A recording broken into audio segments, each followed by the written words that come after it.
he's a 54, Vanas, Willie Nelson, they're all at this gym. And it seemed like you were one of the first guys to really catch on to this hypoxic thing. Oh, my fighter needs this. And it seems to be part of like a wave of guys heading towards better nutrition, better conditioning, not doing all this crazy stuff to make weight. I'm just curious how you guys feel about training in a gym where there's other 54s and also guys kind of now doing what was kind of a secret weapon. I mean, I'm not upset about it, but I'm not happy about it either because guys catch on to it and then they get the edge that you were always getting. Yeah. You know what I mean? So it's definitely something that I've thought about.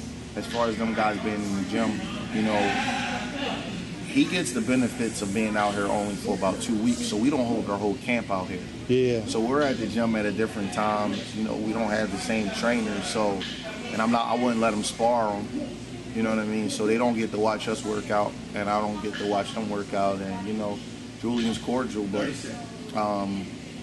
what's the potential of future opponents? No doubt about it. So, you know, he's not trying to make best friends with anybody because he understands that he may have to fight him one day. I haven't seen Willie Nelson out here, but I have seen Vanis Manarosian. Seems like a nice guy, but, you know, we're not training side by side with him, you know what I mean? Yeah, yeah. And the runs and stuff like that when everybody's out at the track, you know. I guess it's friendly competition. But I don't worry about it too much because, you know, they don't get to watch us train. They don't see the punches that we're working on and things like that. I mean, watching a guy run, I mean, you can only see but so much, you know what I mean? That's not a fight strategy. Yeah. But, I mean, I wish that we were the only people that knew about this. I wish we were the only guys that got the benefit of it, but that's not reality, so what can you do? A fighter has to be himself, you know? He has 3 things that he has to do. First of all, he has to win. You know, and then he has to impress. Sometimes you can be impressive without being exciting. Right. Floyd Mayweather is very impressive all the time, but he may not be exciting all the time. Sure. So, because he displays his skill level all the time. Andre Ward is another guy who's always impressive because he displays his skill level. So after he's impressive, then I understand that as a professional fighter that he has to excite. But those are the 3 things that he has to do. If people want to complain about him being systematic, they can just complain. In his last 11 fights, he's had 8 knockouts. You know what I mean? And not all knockouts are created equal. Yeah, and in his career, he scored over 20 knockdowns in 20 fights. Right. So he's exciting enough for me. If he was too exciting, right, then they would complain and say, man, he's not using his boxing skills. You know, he's not fighting with his head. You know, Paul Williams was a guy that people complained that didn't use his head when he fought. Right. So, you know, it's about being smart to me. So if he, they can say whatever they want to say.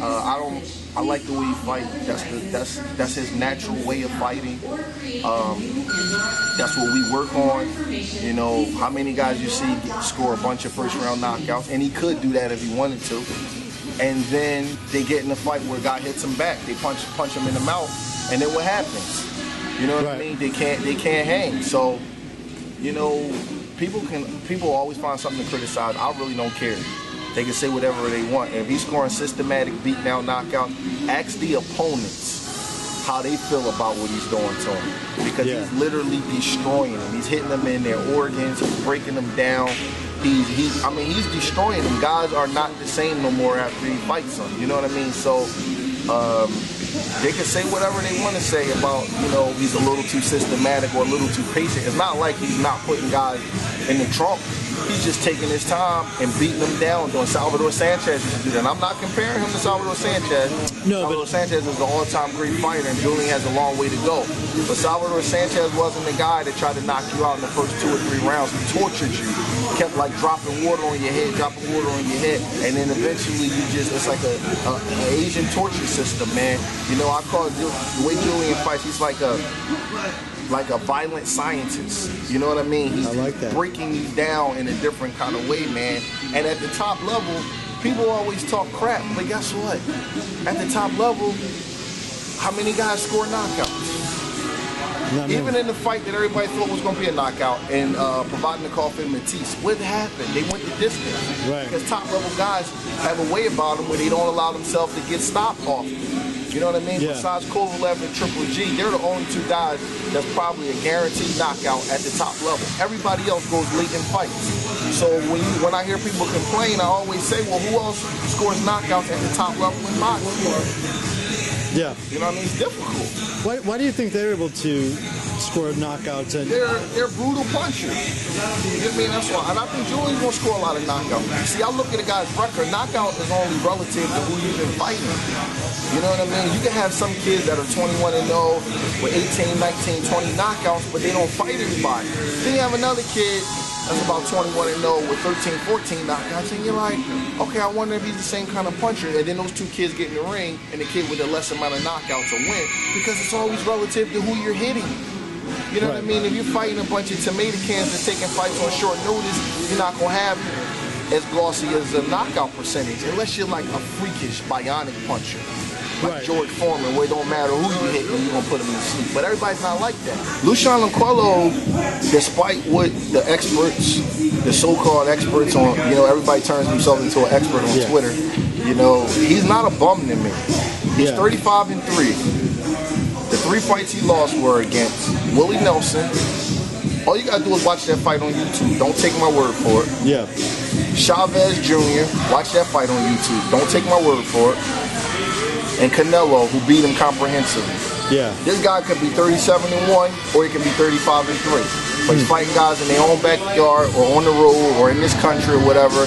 And, you know, he may not get the benefit of the doubt of the close decisions. He's only been stopped once. Canelo's a big puncher and a great fighter.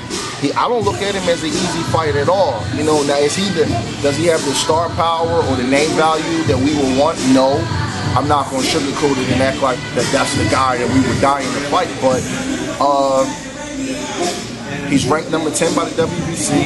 Yeah. And he's a quality fighter as far as I'm concerned. He's going to be here to win. You know what I mean? He's backed by a powerful guy in Samson Lukowicz, who has really good fighters. That's a guy that will have his guy, you know, taken care of in terms of judges. I mean, listen, at least, you know, we're not going to go to camp, you know, for all of this time for a guy that's a bum. Right. You know what I mean? We're taking him serious. You know, this is a serious fight. Julian showcasing his show. And if he doesn't perform the way that we need him to perform, things change. So we don't even listen to that bullshit about him not being good and all that kind of stuff, because this is a serious fight. We're taking it serious. It's funny because Julian kept saying, man, Willie Nelson is going to mess up Tony Harrison's perfect record. He kept telling me that. And I didn't quite believe him. And I was like, I don't know about that. He said, I'm telling you, man, he's been in too deep. He's been in too tough. Yeah. He's like, Tony Harrison can fight, but he hasn't been in deep like that. And until you got to fight a fight where a dude's hitting you back, and every round you coming back to the corner wondering if you won the round, or knowing that the guy is still trying really hard, is just different than blowing the guy out. He kept telling me. And I don't worry about that with him because he's been in already. But anybody can lose on any given day. You can just wake up and have a bad day. You can wake up and your biorhythms aren't clicking. Anything can happen in boxing. So when people take opponents for granted, that's just foolish behavior to me, man, because anything can happen with little gloves on and no headgear. And we're in the era of PEDs, gig. Yep. A guy can take something, man, and feel like $1 million that day, and you may not be feeling great. So we don't take... You can't take people for granted in boxing, man. You know, people don't like Floyd Mayweather, but that's why I respect him so much, man. Because that dude trained, man. He trains like he's never underprepared when he gets to know. People can say whatever they want about, you know, he picks his opponents, this, that, and the other, but he trains so hard.